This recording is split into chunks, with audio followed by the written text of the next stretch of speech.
हरियाणा की हर अपडेट के लिए बेल आइकन दबाएं और सब्सक्राइब करें STV हरियाणा न्यूज। सकते हैं कि किस तरह किसानों ने बैरिकेडिंग को उखाड़ फेंका है, जिसके बाद किसानों पर पानी की बौछार की गई और किसानों पर आंसू गैस के गोले भी छोड़े गए।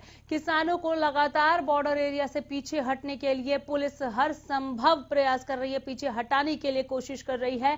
अंबाला के शंभू बॉर्डर पर किसानों और पुलिस में टकराव देखा गया।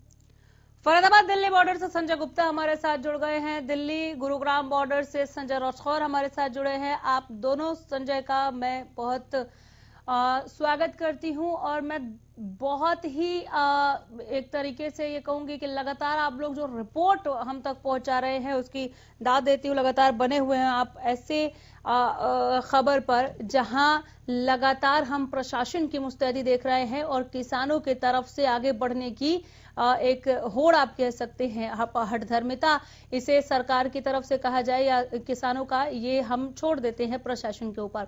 संजय, मैं आपके पास आ रही हूँ। दिल्ली गुरुग्राम बॉर्डर पर आप किसानों के आक्रोश को लेकर क्या देख रहे हैं, बताएं। जी बिल्कुल, अनामिका, सुबह से ही गुरुग्राम प्रशासन मुस्तैद था। गुरुग्राम पुलिस मौके पे थी।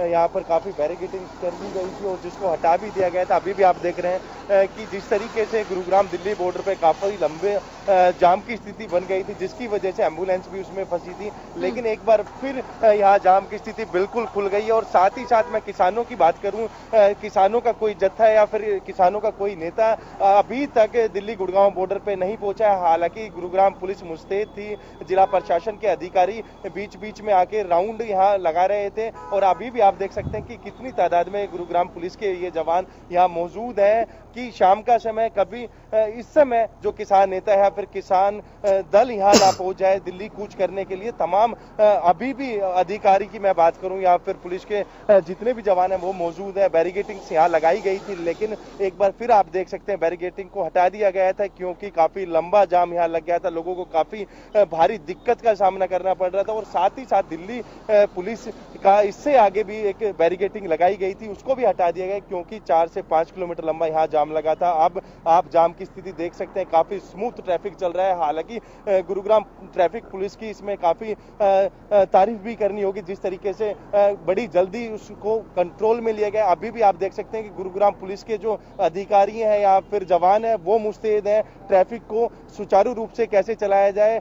और दूसरी सबसे बड़ी बात, जिस तरीके से सरकार ने एक एडवाइजरी जारी की थी, किसान को हरियाणा बॉर्डर से दिल्ली में एंटर नहीं करने दिया जाएगा, एक वही रहा। और गुरुग्राम पुलिस अभी भी मुस्तैद है क्योंकि शाम का समय, क्योंकि सुबह आज 6 बजे से गुरुग्राम पुलिस गुरुग्राम दिल्ली बॉर्डर पे बैरिकेडिंग उन्होंने मोर्चा संभाला था। साथ ही साथ सैकड़ों की तादाद में यहाँ जवान मौजूद थे। और अब शाम के 5 बज गए हैं, करीबन 12 घंटे के करीब इनको समय हो गया। यहाँ मुस्तैदी से ये तैनात हैं और हर गाड़ी को ये चेक करके दिल्ली की तरफ आगे जाने दिया जा रहा है। उसके बाद दिल्ली जो रजोकरी बॉर्डर है वहां दिल्ली पुलिस का बैरिकेडिंग लगाई गई, उसके बाद दिल्ली पुलिस वहां चेक करिए, यानी कि 2 बैरिकेडिंग से गुजर के आपको दिल्ली में जाना होगा। यदि एक गाड़ी में 2 से ज्यादा व्यक्ति है तो उनकी भी जो चेकिंग की जा रही है, उनकी आइडेंटिटी देखी जा रही है। तो कहीं ना कहीं जिला प्रशासन काफी मुस्तैद नजर आया है। तो ऐसे में आप अंदाजा लगा सकते हैं कि जो जिला प्रशासन है हर तरीके से तैयार था। जिस तरीके से सरकार ने एक एडवाइजरी जारी की थी कि हरियाणा से कोई भी किसान दिल्ली में नहीं जाने दिया जाएगा और हरियाणा के तमाम बॉर्डरों पर सील कर दिए गए थे। साथ ही साथ काफी कड़ी सुरक्षा के बीच में सारे इंतजाम किए गए थे। और उसी का परिणाम है कि अभी तक गुरुग्राम दिल्ली बॉर्डर की खासतौर पे मैं बात करूं, कोई किसान नेता या फिर उनका कोई जत्था अभी तक यहाँ नहीं पहुंचा। हालांकि जिला प्रशासन के अधिकारी और जो गुरुग्राम पुलिस के जो जवान है या फिर अधिकारी है वो अभी भी मौके पे डटे हुए हैं। अनामिका जी, से अनूप कुंडू भी जुड़ गए हैं ज्यादा जानकारी के साथ। अनूप, आ रही हूं संजय गुप्ता से अपडेट लेने के तुरंत बाद। आप दिल्ली फरीदाबाद बॉर्डर से अपडेट संजय पहुंचा रहे हैं लगातार। फिलहाल ट्रैफिक स्मूथ है या फिर आप किसी तरह की आवाजाही पर बंदिशें देख रहे हैं वहां पर? जी बिल्कुल अनामिका, मैं बता दूं शाम के 5 बज चुके हैं। अब यहाँ पे जो दिल्ली से फरीदाबाद आने के लिए जो रास्ते हैं वहां से कर्मचारी या जो लोग फरीदाबाद से दिल्ली सुबह गए थे वो वापस लौटना शुरू हो जाएंगे। और अभी जो यहाँ का जो यातायात की अगर हम बात करें तो मैं दिखाना चाहूंगा कि यातायात बिल्कुल पूरी तरह सुगम है। यहाँ पर पुलिस के कोई कर्मचारी भी दिखाई नहीं दे रहे हैं। हालांकि दूसरी तरफ जो पुल पे चढ़ने का रास्ता है, फ्लाईओवर पे चढ़ने का रास्ता है, वहां पे कर्मचारी कुछ मास्कों की जिन लोगों ने मास्क नहीं लगाए हुए हैं उनकी चेकिंग करने में लगे हुए हैं हमारे साथ ही। हालांकि पुलिस के जो बड़े अधिकारी हैं जैसे यहाँ के SHO हैं वो अभी यहाँ पे मौके पे मौजूद है। सुबह से ही लगातार वो उनके जो 2 से 3 नाके लगे हुए हैं वहाँ पे जाके वो बार बार वहाँ पे जाके लगातार वो गश्त करने में लगे हुए हैं। सर जी, यहाँ पे बदरपुर बॉर्डर पे आपके 3 नाके लगे हुए हैं, एक यहाँ पे, एक बाईपास पे, इसके अलावा आगे भी पुलिस की चेक पोस्ट बनी हुई है। तो अभी आपने पूरी तरह यहाँ पे ढील दे दी है? नहीं, ढील कहाँ देते? अभी मैं देख रहा हूँ कि यातायात बिल्कुल आसानी से निकल रहा है। तो हाँ, यहाँ तो क्या ट्रैफिक लोड कम हो गया अब। जी जी, इस रोड पर कम हो गया, परली तरफ बढ़ गया दबाव। तो अभी जो किसानों का जो पुलिस था, अभी क्या आपको कोई ऐसी जानकारी मिली है कि क्या वो शाम के समय या रात के समय यहाँ से निकल सकते हैं? नहीं सर, अभी कोई इनपुट नहीं है हमारे पास ऐसी। बाकी हमारा 24 आवर्स का नाका है, कल रात तक रहेगा, 26 को रात तक रहेगा ये नाका। और यहाँ पे अगर किसी तरीके से किसान समूह के रूप में घुसने की कोशिश करते हैं तो क्या तैयारियां हैं? उनको रोकेंगे। हमारे चारों तरफ नाका है, फील है पूरा फरीदाबाद, रोकेंगे। जी बिल्कुल, ये है SHO सराय जिनका साफ तौर पे कहना है कि हमने किसी भी किसानों के किसी भी तरह दिल्ली कूच करने को लेकर पूरी तैयारियां कर रखी हैं। अगर पुलिस पूरी तरह मुस्तैद है, अगर किसान दिल्ली में प्रवेश करने की कोशिश करते हैं तो उनको किसी भी कीमत पे दिल्ली में प्रवेश नहीं करने दिया जाएगा। चलिए अनूप, आपसे हाल जानना चाहूंगे मैं, हिसार में क्या हालात आप देख रहे हैं किसानों के संघर्ष को लेकर? अनामिका जी, आज अगर हम हिसार की बात करते तो हिसार में अलग अलग जगह पर नाके लगाए गए हैं, क्योंकि हिसार का एक ऐसा रास्ता है जो पंजाब से होता हुआ और अग्रोवा हिसार को क्रॉस करते हुए दिल्ली जाता है। हाँ। ये NH9 है जो बड़ा हाईवे है और यहाँ पर जगह जगह नाके लगाए गए हैं। अब हम अपने दर्शकों तक सबसे बड़ी खबर ये पहुंचा रहे हैं कि अग्रोवा और हिसार के बीच में एक बड़ा नाका लगाया गया है। और अभी अभी जानकारी ये मिली है कि 400-500 ट्रैक्टरों का काफिला पंजाब से वाया हिसार होते हुए दिल्ली जाएगा। तो अब देखने वाली बात है कि अग्रोवा का एक बड़ा नाका है, उसके बाद ये टोल प्लाजा पर एक बहुत बड़ा नाका है। तो किस प्रकार से किसानों को यहाँ से गुजरने दिया जाएगा या किसान और पुलिस के बीच में कोई झड़प होती है, ये एक बहुत बड़ी बात जल्दी ही हमारे दर्शकों तक पहुंचेगी। और सुबह से अगर हम बात करें तो आवागमन बिल्कुल सामान्य है और किसान हाईवे की बजाय लिंक रोडों से ज्यादा दिल्ली जा रहे थे। लेकिन ये एक बहुत बड़ा काफिला जो अभी पंजाब से हिसार में एंट्री करने वाला है, ये अब तक का सबसे बड़ा काफिला बताया जा रहा है। जी अनामिका।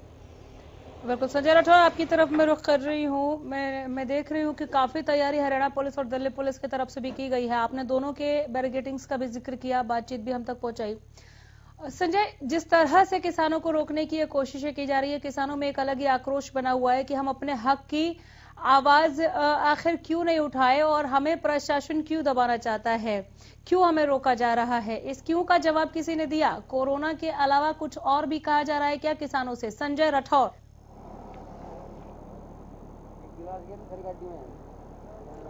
जी बिल्कुल नाम है कि जिस तरीके से मैं दिल्ली गुरुग्राम बॉर्डर की बात करूं या फिर जिला प्रशासन की या फिर हरियाणा पुलिस के उन जवानों की जो सुबह से ही यहाँ डटे हुए हैं इस नाके पर, आप देख सकते हैं कि सैकड़ों की तादाद में यहाँ मौजूद हैं। और साथ ही साथ किसानों का जो मुद्दा है वो साफ तौर पर यही है कि वो अपनी हक की लड़ाई लड़ रहे हैं और सरकार के समक्ष अपनी मांगों को रखेंगे और मनवा के मानेंगे। हालांकि सरकार को जरूर गुरेज इससे नजर आ रही है, कोरोना का वो हवाला दे रही है। लेकिन जब सरकार की रैलियों की मैं बात करूं, जब सैकड़ों की संख्या में, हजारों की संख्या में वहां लोग मौजूद होते हैं तो ऐसे में कोरोना दूर भाग जाता है। लेकिन यदि किसानों की जो मांग है वो मांगने के लिए वो एक प्रोटेस्ट कर रहे हैं तो कोरोना का हवाला सरकार के द्वारा दिया जा रहा है। ये आप देख सकते हैं, सुरक्षा के काफी पुख्ता इंतजाम सरकार की तरफ से किए गए हैं। हर बॉर्डर को सील करने के आदेश उनकी तरफ से दे दिए गए हैं। आप देख रहे हैं कि जो पुलिस के ये जवान है सुबह 5 बजे से अपनी ड्यूटी पे खड़े हैं, 12 घंटे इनको हो गए एक ही नाके पे खड़े। तो कहीं ना कहीं ये दर्शाता है कि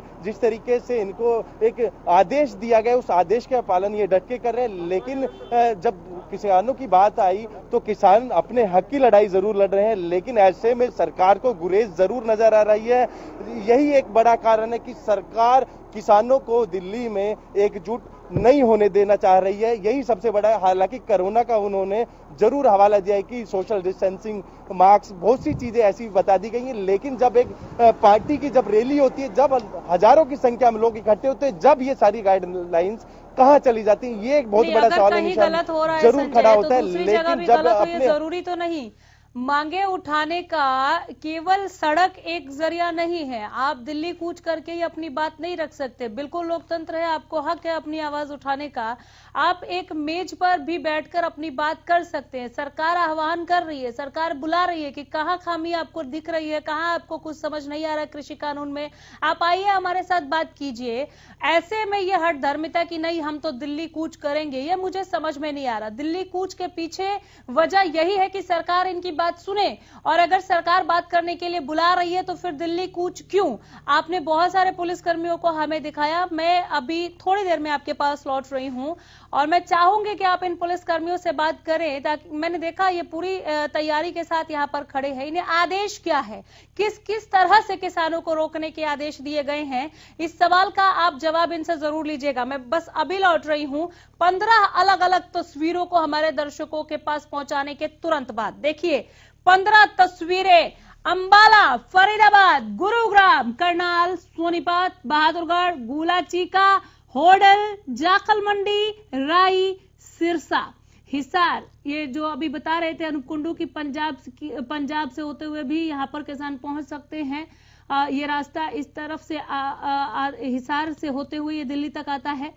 पंजाब के किसान भी आ सकते हैं। और ये फिर अगली तस्वीर नरवाना की, जींद, नीलोखेड़ी। ये 15 तस्वीरें जहां पर आप सुरक्षा के चाक चौबंद इंतजाम देख रहे हैं, आप बैरिकेडिंग देख रहे हैं, आप पुलिस फोर्स को देख रहे हैं, आप वाटर कैनन के इस्तेमाल को देख रहे हैं, आप आंसू गैस के इस्तेमाल को देख रहे हैं, आप किसानों के गुस्से को देख रहे हैं, उनकी आक्रोश को देख रहे हैं, उनकी काली झंडियों को देख रहे हैं, सरकार के विरोध में नारेबाजी को देख रहे हैं।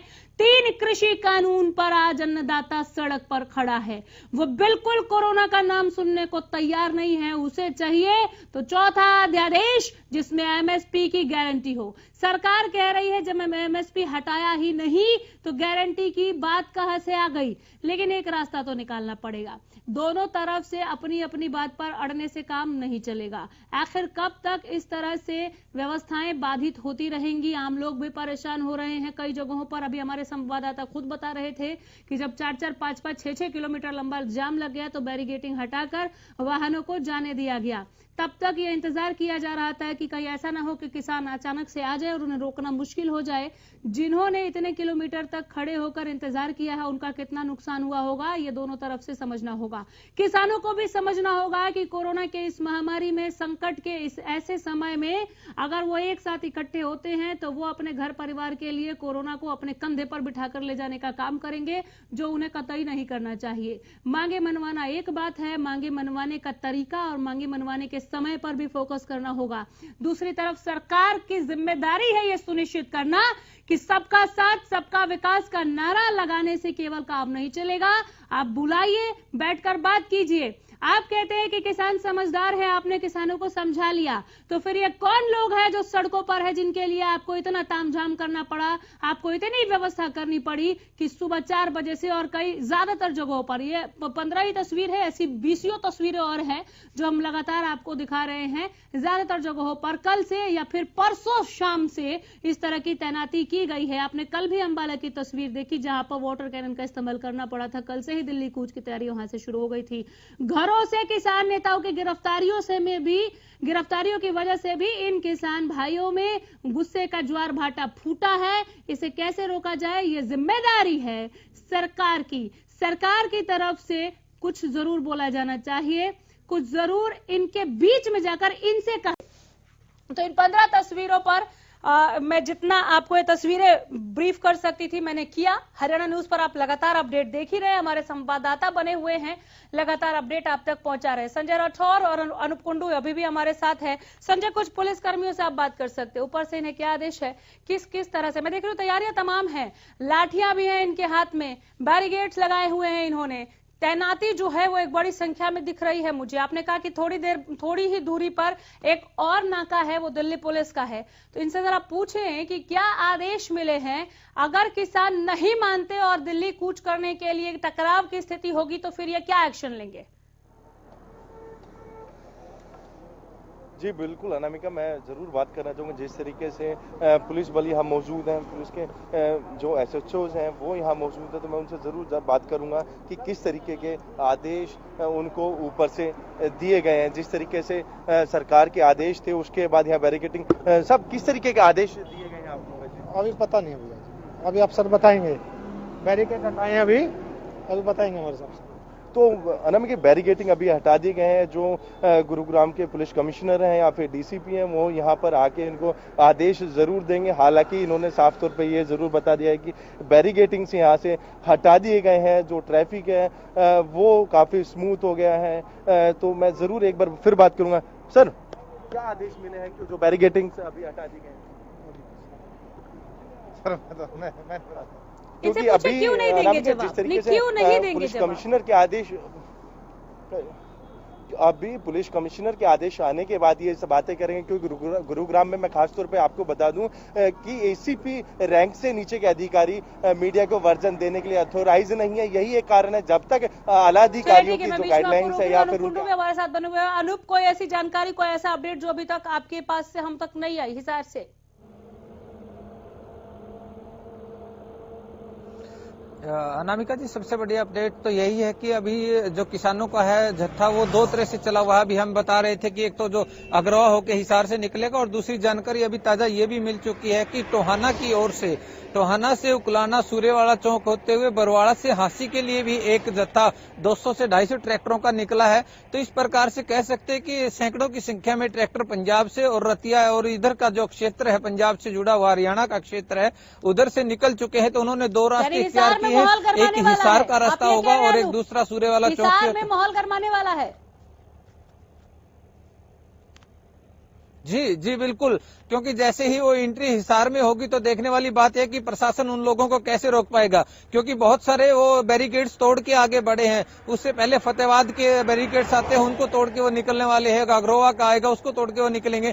तो हिसार के लिए बड़ी चुनौती है कि वो आगे किस प्रकार से उनको रोक पाएंगे, क्योंकि एक बहुत बड़ा काफिला किसानों का यहाँ से निकलने वाला है। जी चलिए, आप दोनों ही नजर बनाए रखिए, मैं अपडेट्स के लिए लॉन्च कराती रहूंगी। फिलहाल आप दोनों का बहुत बहुत शुक्र है इस तमाम जानकारी को हम तक पहुंचाने के लिए, बहुत धन्यवाद।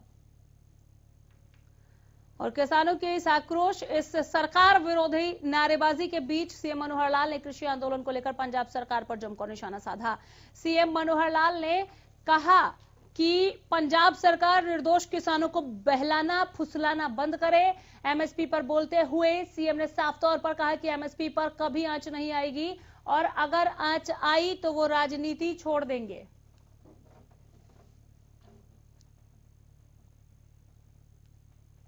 जो पंजाब के मुख्यमंत्री ने, पंजाब की सरकार ने उकसाया है और जिस प्रकार का उनको ये सारे काम शोभा नहीं देते लोकतांत्रिक सरकारों के नाते से, हमारे यहाँ अगर वो अपने पास रोक लेते और हमारे यहाँ का वातावरण खराब न करने देते तो बहुत ही अच्छा होता।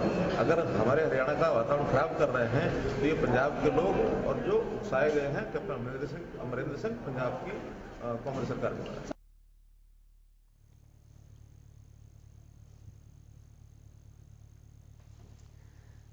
हरियाणा कांग्रेस अध्यक्ष कुमारी शैलजा ने कहा कि कृषि विरोधी काले कानूनों को लेकर जब किसान अपनी बात कहना चाहते हैं तो शांतिपूर्ण आंदोलन करना चाहते हैं, तो उनकी बात सुनने की बजाय बीजेपी सरकार किसानों को जेलों में डाल रही है, किसानों पर वाटर कैनन चला रही है, लाठियां बरसा रही है। उन्होंने चेतावनी देते हुए कहा कि सरकार ऐसी दमनकारी नीतियों से बाज आए, सरकार इन काले कानूनों को वापस ले और किसानों को न्यूनतम समर्थन मूल्य देने का कानून बनाए।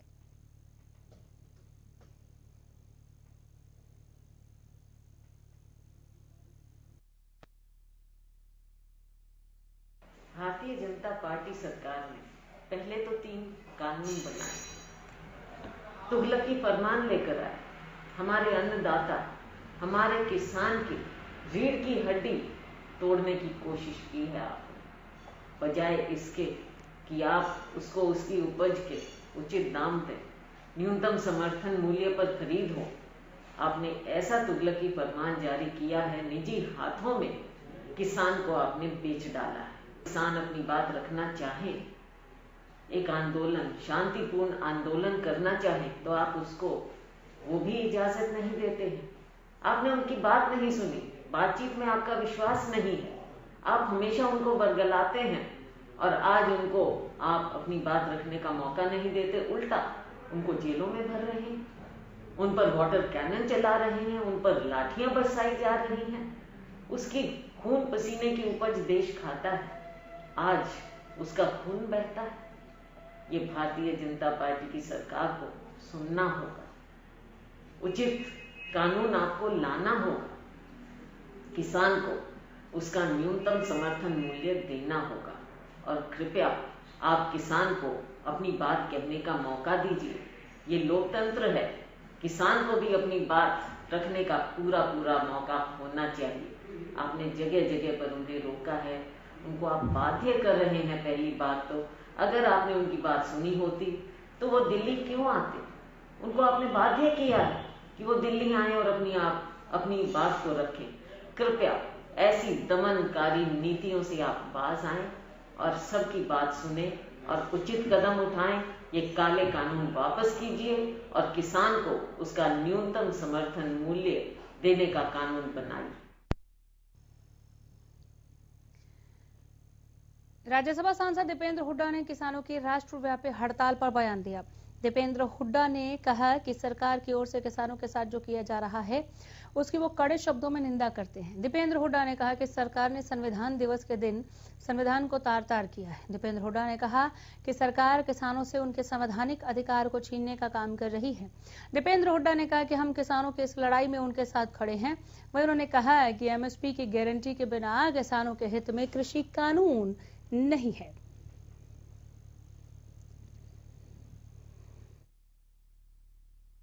किसानों के भविष्य के ऊपर तलवार सरकार ने लटकाने का काम किया, तो ये एक बड़ा कारण रहा। तो इसमें बरगलाने की बात क्या है? लोगों ने एक फैसला दे दिया, फिर भी आप उस फैसले को नहीं मान रहे, आप किसान की जायज बातों को नहीं मान रहे और लोकतंत्र के अंदर एक शांति प्रिय तरीके से कोई अपनी बात रखे उस अधिकार को भी आप छीनने की कोशिश कर रहे हैं। और ऐसे दिन कोशिश कर रहे हैं, आपने देखा होगा कि इसकी शुरुआत चौधरी छोटू राम जयंती के दिन हुई, जब गिरफ्तार किए गए सारे किसान। चौधरी छोटू राम जयंती के दिन आपने ये तोहफा दिया प्रदेश के किसानों को कि सारे किसान नेताओं को गिरफ्तार करने का काम हुआ।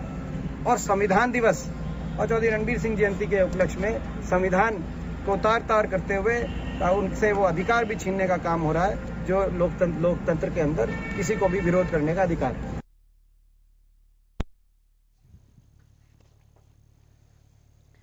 किसान आंदोलन के तहत दिल्ली कूच को लेकर जहां पूरे प्रदेश में हाईवे जाम की स्थिति बनी हुई है, वहीं फरीदाबाद के दिल्ली बॉर्डर पर भारी संख्या में पुलिस बल तैनात किया गया। बॉर्डर पर ड्रोन की मदद से पुलिस अपनी पैनी निगाह बनाए हुए है। बता दें कि दिल्ली बदरपुर बॉर्डर के अलावा सूरजकुंड बॉर्डर और नोएडा बॉर्डर के रास्ते पर फरीदाबाद और दिल्ली पुलिस ने अपने अपने इलाकों में बैरिकेड लगाकर आने जाने वाले वाहनों की सख्ती से जांच की। जांच के बाद ही उन वाहनों को दिल्ली आने जाने के लिए अलाउड किया जा रहा है। डीसीपी ने बताया कि कोरोना महामारी के चलते आंदोलनकारियों को दिल्ली में घुसने की मनाही है।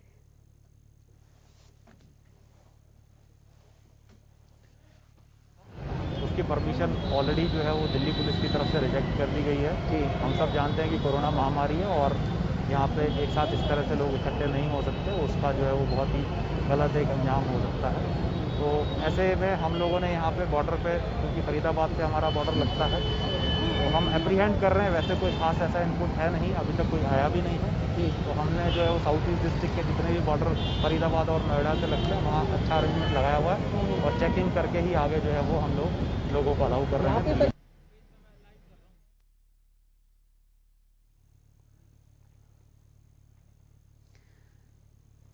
बुलेटिन में इतना ही। नमस्कार।